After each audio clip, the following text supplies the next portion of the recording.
भगवान महर्षि व्यास जी ने कहा कि महादेव आप जगत के पिता हैं, महादेव आप जगत के रचयिता हैं, आप ही जगत का प्रारंभ है, आप ही जगत का मध्य है। महादेव आप ही जगत का अंत है। इस दुनिया में जो कुछ है महादेव आप ही आप हैं। और कोई देवताओं को जगत पिता का विरुद्ध नहीं मिला। एक शिव जी ऐसे देव है मेरे पास है, वो जगत का पिता है। शंभु शब्द पसंद कर लिया। वास्तव में तो शंकर जी के बहुत सारे नाम है ना, जो विष्णु भगवान के मुख में से प्रकट हुए हैं। सहस्त्र कमल में हो रहे धारी, किन्हीं परीक्षा तब ही पुरारी, एक कमल प्रभु राखे उजोई, कमल नयन पूजन सहसोई। कठिन भक्ति कठिन भक्ति कठिन भक्ति देखी प्रभु शंकर, भये प्रसन्न दीक्षित वर, प्रणयाम रक्षय त्रिपुर हर जागृति जगता। विष्णु भगवान के मुख में से 1000 नाम शिव के प्रकट हुए, लेकिन इनमें से एक नाम महर्षि व्यास जी ने पसंद कर लिया, शंभु। क्यों शंभु? क्योंकि स्वयंभू है। विभु प्रभु स्वयंभू शंभु ये महादेव जी के सभी नाम हैं। दुनिया के कोई देव को शंभु नहीं कहा जाता, क्योंकि कोई देव स्वयंभू नहीं है। सबका प्रागट्य है, सबका जन्म है, सभी देवता आकार है। मेरे शंकर आकार भी है, अवतार भी है, निराकार भी है, ओमकार भी है और निर्विकार भी है। जो कुछ दुनिया में है शिव है। इसलिए सुंदर शब्द प्रयोग किया, शंभो। गुजराती लोग गाते हैं ना, हर हर शंभु भोला, तुम्हारी धुन लागी, तारी धुन लागी भोला, तारी धुन लागी, हर हर शंभु भोला, तुम्हारी धुन लागी। शंकर जी स्वयं भोले नहीं, ये दुनिया में भले और भोले लोग हैं, भला भी हो और भोला भी हो, उनका ईश्वर इति भोलेश्वर महादेव। दुनिया ने ऐसा पकड़ लिया कि शंकर जी स्वयं भोले हैं, जिनकी भ्रुकुटी मात्र से जगत का सर्जन, जगत का संचालन और जगत का विसर्जन, वो देव कोई भोला होता है? नहीं, भले और भोले लोग हैं, जिनमें बलवंचाई भी है और भोलपन भी है, उनका कोई ईश्वर वो शिव है, ये भगवान शंकर, ये भगवान महादेव है। इसलिए शंभु नाम की पसंद महर्षि व्यास की है। कितना कितना सुंदर भाव प्रकट किया है। देखो, पहले कहा है जगत पिता शंभु प्रणाम करो, ए जगत माता भवानी आपको प्रणाम करूं, आपके पुत्र गणेश जी को प्रणाम करूं। और कहा मैं आपका गुणों का गायन कर रहा हूं, लेकिन समर्थ नहीं, मैं असमर्थ हूं। ये भगवान व्यास जी ने भाव प्रकट किया है। ऐसा नहीं कि आज मैं समर्थ हूं, नहीं नहीं, मैं असमर्थ हूं। मेरी वाणी को पावन करने के लिए, मेरे जीवन को धन्य करने के लिए हम आपका गुणगान गा रहे हैं। भगवान, इस दुनिया में आपकी महिमा तो कोई नहीं गा सका, मैं कैसे गा सकूं? न तवे तद वर्णियाम है। जैसे पुष्पदंत महाराज ने गाया, इनमें जो महादेव जी के परम भक्त हो गए ने, वो पुष्पदंत महाराज से परिचित है। और आपको कोई कहे कि मैं महादेव का परम भक्त हूं और कहे कि मैं पुष्पदंत जी को नहीं जानता, तो ये काहे का महादेव का भक्त? शिव भक्त और पुष्पदंत एक पर्याय है। जितने महादेव जी के भक्त हैं, उनके सिर मुकुट पुष्पदंत महाराज है, जिसने तापी मैया के तट पर तपस्या की थी, ये पुष्पदंत जी ने जो रचना की। कभी अवसर मिले ना तो महाराष्ट्र और गुजरात के जहां बॉर्डर पड़ती है, जहां प्रकाशा नगर है, उसका नाम तो वास्तव में प्रत्यक्ष काशी है, लेकिन समय अंतर वो नाम भ्रष्ट हुआ और प्रकाशा हो गया। वहां तापी मैया के तट पर बैठकर पुष्पदंत महाराज ने तपस्या की, और वहां पुष्पदंतेश्वर महादेव लिंग रूप में, लिंग रूपेण सतमहा अनुग्रह लोकानाम, जगत पर अनुग्रह करने के लिए, जगत हित के लिए, लोकानाम हित कामया, मानव मात्र के सुख के लिए लिंग रूपेण सतमहा। तापी मैया का तट पर भगवान शंकर जी पुष्पदंतेश्वर नाम से भगवान प्रसिद्ध हैं। बहुत प्राचीन, अति प्राचीन शंकर जी का स्वयंभू लिंग है, जिनका नाम है पुष्पदंतेश्वर महादेव। तो पुष्पदंत महाराज का प्रसाद है। महिमा पारम ते परम विदुषो दिशा से पर, देश से पर, काल से पर, बुद्धि से पर, मति से पर। इसलिए महादेव जी आपको परमेश्वर कहा जाता है, सबसे पर है भगवान। मैं कैसे गाऊं महिमा, किस विध गाऊं प्रभु जी तेरो।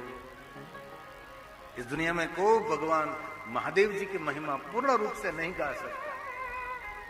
भगवान महर्षि वेदव्यास जी ने शरणागति स्वीकार करके शिव कथा का अब प्रारंभ कर रहे हैं। प्रयाग तीर्थ में सभी सैनिक ऋषियों के मुख में शब्द रखकर महर्षि भगवान वेदव्यास के सद शिष्य सूत पुराण का संबोधन किया। देखो, एक कथा वक्ता के मुख से नहीं, श्रोता के मुख से प्रारंभ हुई।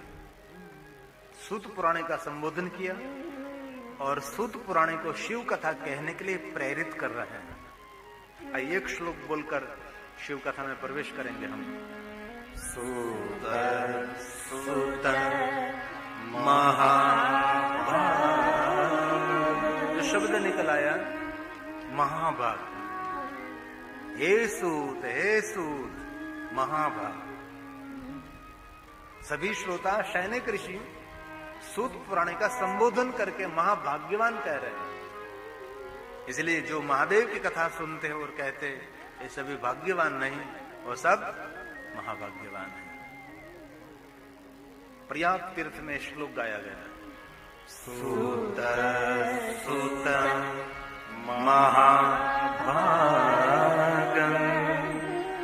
चिरंजीव सुखी भव यस्रावयसि न स्तात। तात એટલે पिता, पिता तुल्य, सदगुरु तुल्य, मूर्धन्य, वंदनीय, प्रणम्य व्यक्ति, उनको कहते हैं तात। तात संबोधन सबके लिए नहीं है। दुनिया में कोई तुच्छ व्यक्ति, उनके लिए कभी तात शब्द का प्रयोग नहीं होता। तात शब्द बहुत भारी शब्द है। साधु, संत, महापुरुष, गुरुजन, माता पिता, जो बहुत पूज्य व्यक्ति है हमारे लिए, साक्षात तीर्थ का प्रतीक है, उनके लिए तात शब्द का प्रयोग होता है। ऐसे इसलिए सभी ऋषियों ने सूत को तात कहा, हे पिता तुल्य, सदगुरु तुल्य, हमारे इष्ट तुल्य, हे तात। मानव मात्र को शांति प्रदान करने वाले शंकर जी की कथा कहो। शंकर कथा क्या देती है? शांति। और दुनिया में कहीं जगह पर शांति नहीं मिलती। स्वयं का नाम भी शांति ला लो, घर का नाम की शांति भवन, लेकिन कुछ ऐसा होता ही नहीं। स्वयं का नाम भी शांति लाल और भुवन का नाम भी शांति भुवन, लेकिन दोनों जगह पर अ लगा दो, अशांति लाल और अशांति भुवन। शांति देने वाला एक ही दाता है, जिनका नाम है भगवान शिव, और कोई शांति नहीं दे सकता। शांति स्तैन बिना नहीं है, जप हो जाए शंकर सतनामा और हृदय तूरत विसरा। शांताकारम शिखर शयनम नीलकंठम सुरेशम। शांति नाम ये भगवान शंकर जी शांति के दाता है। मानव मात्र को शांति प्रदान करने वाले शंकर जी की कथा कहो। अब सूत पुराण ने कहा, सुनो महात्माओं, मैं आप सबको मेरी धन्यता के लिए शिव कथा आप सबको सुनाऊं। अब प्रयाग तीर्थ में महादेव की कथा प्रारंभ हो रही है। प्रयाग तीर्थ कोई सामान्य तीर्थ नहीं है, सभी तीर्थों का राजा है। ब्रह्मलोक के मार्ग स्वरूप प्रयाग तीर्थ है। सभी तीर्थों का राजा प्रयाग, जहां गंगा यमुना और मां सरस्वती विराजती है ना, जहां कुंभ चल रहा है। धर्म क्षेत्रे महाक्षेत्रे गंगा कालिंदी संगम प्रयागे परम पुण्य ब्रह्मलोकस्य वर्तमनि। वो प्रयाग तीर्थ, सभी तीर्थों का राजा प्रयाग और सभी लिंगों का राजा महाबलेश्वर, यानी महाबल, महाबलेश्वर महादेव। ये लिंगराज है, इस लिंग को कहा चक्रवर्ती कहा। आप इस पृथ्वी पर जितने शिवलिंग हैं, सभी शिवलिंग के दर्शन न हो सके। धरती पर, पृथ्वी पर कितने लिंग है संख्या न विद्यते, किसी ने इस संख्या की गिनती नहीं की है, लेकिन इस पृथ्वी पर सभी शिवलिंगों का दर्शन करो। 12 ज्योतिर्लिंग नहीं, 100 करोड़ ज्योतिर्लिंग, ये सभी शिवलिंगों का दर्शन करो। जो फल मिले वो फल महाबलेश्वर का दर्शन करने से मिलता है, जो बहुत कम लोग जाते हैं ना। महाबल है ना, महाबलेश्वर, पंचगिनी, 5 गंगा वहां है। ये लिंगराज है, लिंगों का राजा है। लंकापति लंकेश उनके दर्शन के लिए आता था।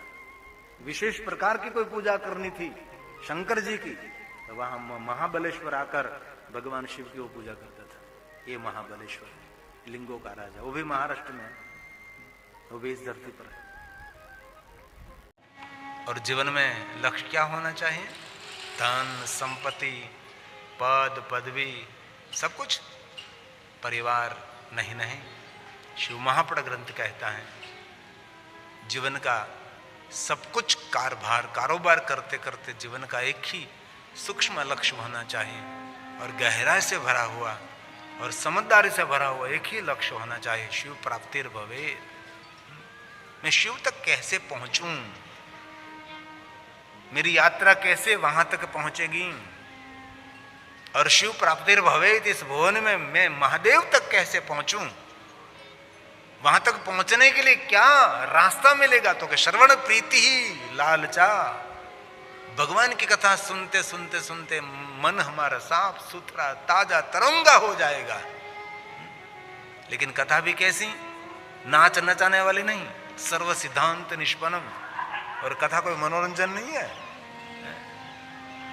कि नाचते रहो नाचते रहो। मेरी बात कुछ आपको बुरी लगे तो क्षमा चाहता हूं, कड़वी दवा मां पिलाती है। और चाणक्य ने कहा जिन देश में साधु संत विद्वान मीठा बोलना शुरू कर देते हैं तब उसका पतन हो जाएगा। मीठा मीठा मीठा, आपको जो सुंदर लगे वही हम कहें। चाणक्य ने कह दिया समाज का खत्म हो जाएगा, समाज पतन हो जाएगा। इसलिए कटु शब्द कहकर उसके जीवन को तरंगित बनाए, उसके जीवन को प्रगतिशील बनाओ। कभी शिल्पकार को देखा पत्थर का ध्यान रखते हैं, लेकिन मारने में कभी दया नहीं रखते हो लोग, तब सुंदर प्रतिमा बनती है। बाकी तो ऐसे लोग जीवन पूरा कर देते हैं कुत्ते की तरह, ऐसे जीवन पूरा कर देते हैं घर में बाहर। उसको कोई जमीन जागीर की पड़ी है, उसको कोई बैंक में बैलेंस है, तो भी वही उसका स्वभाव है। ऐसे स्वभाव लोगों का होता है ना।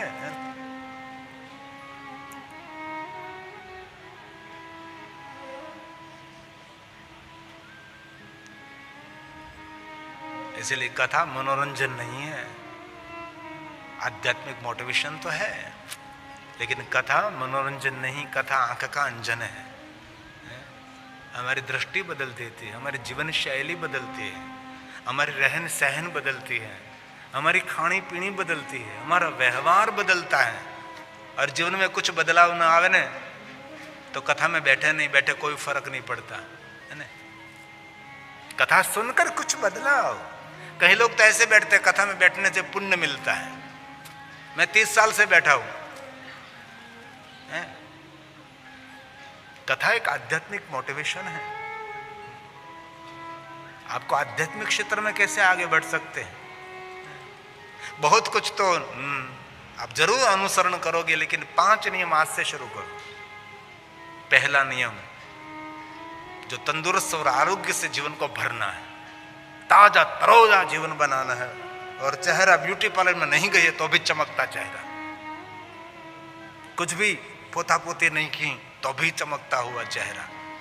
ऐसा चेहरा कुछ बनाना है तो आज से मौन रहना शुरू कर दीजिए। बड़बड़ बड़बड़ बड़बड़ बड़बड़ बड़बड़ पे पे पे पे पे पे पे पे। जागते तो भी बोलते हैं, नींद में भी बोलते हैं, बोल बोल बोल बोल बोल बोल निरंतर बोलते रहते। मैं आपको नहीं कहता हूं मैं, इसलिए आप सभी ऐसे ही बैठे रहो, मैं तो ऐसे ही बोलता हूं, मैं तो आकाशवाणी करता हूं। शिवपुराण में भगवान व्यास जी ने और महादेव के मुख में शब्द रखकर ये सभी बातें बुलाई। महादेव को क्या प्रिय है?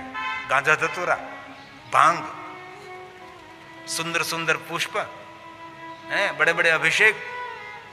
महादेव को प्रिय क्या है?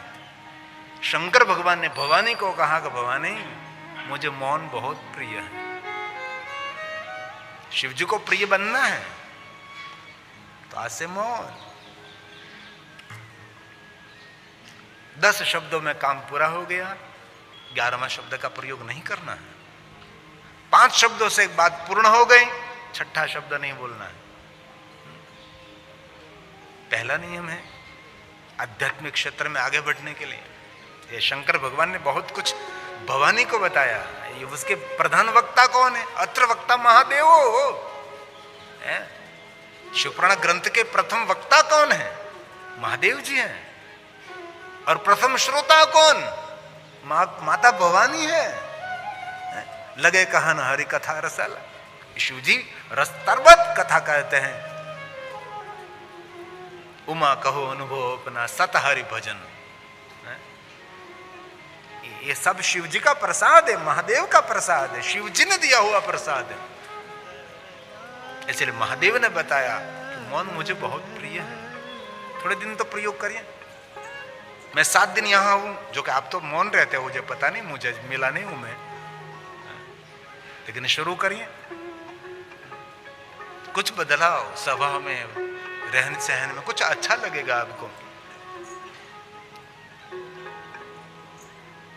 और दूसरा नियम, शांत रहने का प्रयास करें,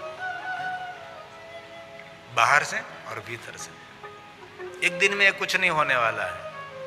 सिर्फ हम बीज बो रहा हो खेत में, और कहीं तो उगा हुआ भी है, निकला हुआ है, कहीं तो फल फूल भी आ गए हैं, कहीं कहीं खेत भी तैयार नहीं है, खेत को भी तैयार करना है। हम 2 दिन पहले एक बहुत बड़े हमारे अहमदाबाद के डॉक्टर को मैं मिला था। माइंड का डॉक्टर था वो, और बच्चों के जो पेपर बनते ना, वो डॉक्टर पेपर निकालता है। इतनी बड़ी बड़ी बड़ी बुक लिखी है माइंड पर है उसने, माइंड पावर। उसको मैं मिला था तो बहुत मेरे प्रति उसका भाव था। मुझे बहुत खुशी हुई कि इतना पढ़ा लिखा गोल्ड मेडलिस्ट, इतना बड़ा डॉक्टर, हम तो एक कथा वाचक, मेरे प्रति जो उनका भाव था, मुझे बहुत खुशी हुई। और मैंने उसकी बात मैंने सुन ली, और मैंने तो बहुत कुछ उसके सामने बातचीत नहीं की, लेकिन मैंने कहा कि आज मुझे बहुत खुशी हो रही है। तो उसने कहा क्या बाबू खुशी हुई? मैं तो खिले हुए चेहरे को देखकर मुझे ऐसा लगता है कोई सुंदर खिले हुए पुष्पों के बाग से मैं निकला हूं, कि खिले हुए पुष्पों के बाग से मैं वहां से गुजरा हूं। इसलिए आपका खिला हुआ चेहरा देखकर मैं बहुत प्रसन्न हूं। बस कर दिया हमने वही बात। शांत रहिए। शिव जी कैसे रहते हैं? शांत रहते हैं। महादेव के बारे में क्या बोलते हैं?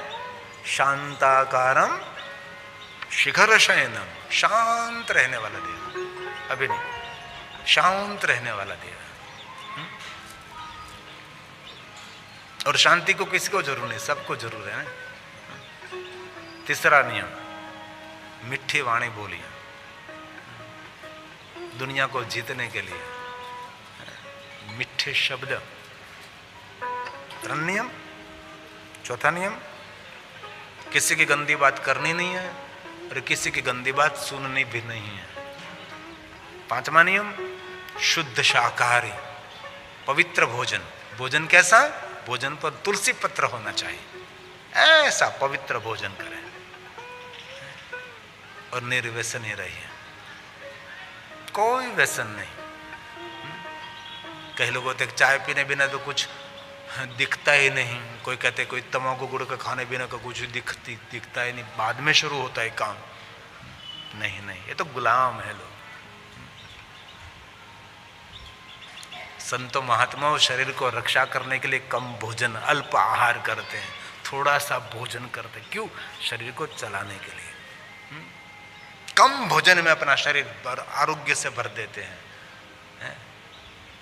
बहुत लोग ऐसा मानते हैं बहुत भोजन करने से ताकतवर होगा, नहीं, रोगिष्ट हो जाएगा। आप एक बात, सीधी बात समझ, आप सब पढ़े लिखे हैं, आप कोई गाड़ी खरीदने के लिए जाते हैं तो कम ईंधन वाली गाड़ी लेते हैं कि ज्यादा ईंधन फूंक देने वाली गाड़ी लेते हैं, है ना? कम ईंधन जिसमें जले ऐसी गाड़ी पसंद करें कि वो एवरेज उसकी अच्छी है। कम ईंधन जलता है वो गाड़ी ठीक है, लेकिन ईंधन बहुत ज्यादा खाती है और काम कुछ नहीं करती, है ना? इसलिए 5 नियम। पहला मौन, दूसरा शांत रहिए, तीसरा मीठी वाणी बोलिए, चौथा किसी गंदी बात करनी नहीं, सुननी नहीं, 5वां नियम शुद्ध शाकाहारी निर्व्यसनी रहिए। बस आज से शुरू करेंगे, कल करेंगे, 7 दिन करोगे, 7 दिन में आपके नजदीक में रहने वाले लोग बोलेंगे कुछ तो परिवर्तन हो रहा है, कुछ तो बदलाव हो रहा है। आपके नजदीक वाले बोलने लगेंगे कुछ क्या हुआ तुझे यार, शिव कथा सुनी तूने, भांग तो नहीं पी ली ना? क्योंकि उन लोगों को तो शिव जी के नाम के भांग की ही याद आते हैं और कुछ तो याद नहीं आता उस लोगों को। इसलिए भगवान को हम प्रार्थना करेंगे सबको शांति मिले, श्रवण प्रीति ही लालसा, सर्व सिद्धांत निष्पन्नम। इसलिए जो भक्त है वो तो कथा सुनता है, लेकिन कथा मनुष्य को अपडेट करते हैं। इसलिए सदा सेव्या सदा सेव्या सदा सेव्या सदा सेव्या विशेषतः एक शिव प्राण से कथा परम पावन, जगत को पावन करने वाली कथा, महादेव की कथा श्रवण करे श्रवण करे श्रवण करे तो रासो यत पूर्णम यज्ञनिष्ठम शतेन तत्पूर्णम लभते शंभो कथा श्रवण मात्रतः। इतने बड़े बड़े यज्ञों का पुण्य कथा श्रवण मात्रतः। कथा भवति यद गृहे तीर्थभूतमि तद्गेहम। जहां कथा प्रारंभ होती है वहां कोई तीर्थों को आमंत्रित करना नहीं पड़ता, सभी तीर्थ वहां पहुंच जाते, दौड़ते दौड़ते तीर्थ आते। तीर्थ कौन है? आपको लगता है कि हरिद्वार ने, ऋषिकेश ने, गंगोत्री ने, यमुनोत्री ने, बद्री ने, केदार ने, प्रयाग तीर्थ ने, 4 धाम, ऐसे तीर्थ नहीं जो मनुष्य स्वयं तीर्थ का प्रतीक है।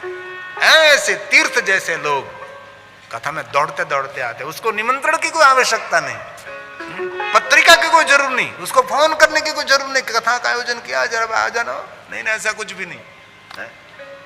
दौड़ते दौड़ते पहुंच जाते, कथा भगवान की कथा, चलो चलो चलो हम जाएंगे, कोई निमंत्रण नहीं, कोई आमंत्रण नहीं, उसको कहते तीर्थ। तीर्थ भूतम तद्गेहम। जब वहां तीर्थ जैसे लोग आते हैं, भगवान विष्णु जी ने नारद जी को कहा था, नारद जी आप जैसे महापुरुषों के दर्शन करने से सभी तीर्थ यात्रा हो जाती है ना?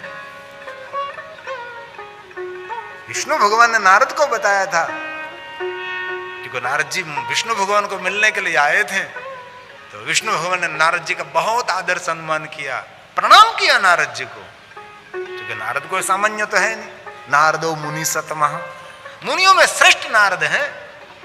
नारद जैसा कौन मुनि हो सकता है? कोई नहीं है। तो जब वैकुंठ लोक में प्रवेश किया तो विष्णु भगवान ने कहा, हे तात, तात शब्द का अर्थ क्या है? पिता तुल्य, मूर्धन्य, सद्गुरु तुल्य, प्रातःकाल याद करने जैसा व्यक्तित्व, जिनको याद करने मात्र से पवित्रता मिलती, ऐसे परम पुरुष को कहा जाता है तात। सबके लिए शब्द नहीं है वो, बहुत भारी शब्द है तात। विष्णु भगवान ने नारद को कहा, हे तात, आप जैसे साधुओं के दर्शन से सभी तीर्थों का फल मिलता है। इसलिए कहा तीर्थ भूतम ही, वहां सभी तीर्थ दौड़ते दौड़ते वहां पधारते। और जो कथा सुनता अश्वमेघ सहस्राणि वाजपेयी शतानि च, एक कथा सुनने वाले के लिए कहा चतुर्वर्ग प्रदम शैवम, धर्म अर्थ काम और मोक्ष, मांगना नहीं पड़ता। चरित्रम देवदेवस्य महादेवस्य अपारम परमोदारम चतुर्वर्ग से साधनम, 4 पुरुषार्थ, धर्म अर्थ काम और मोक्ष। सबके साथ रहते हुए भी अलिप्त रहना, उसको कहते हैं मोक्ष। कोई वहां कोई नहीं है कि यहाँ मोक्ष है, मुक्ति है, पता नहीं, जैसा ऊपर है ऐसा नीचे है।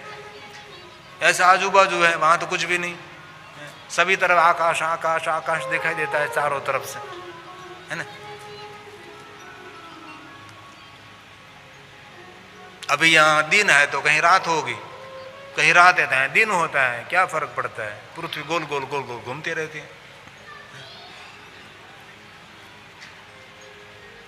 वो भी आकाश की ओर देख रहा है, हमारे को पाताल लगता है, हम आकाश की ओर देखते हैं, नीचे रहने वालों को पाताल लगता होगा, ऐसा है ना। तो जो कोई मनुष्य शिव महाप्रभु भगवान की वंदना करता है, ये वंदना का श्लोक हम बोल रहे थे, इसमें से सभी कथा आ गए। वंदना कर रहे थे शिव प्राण का आप भाव से।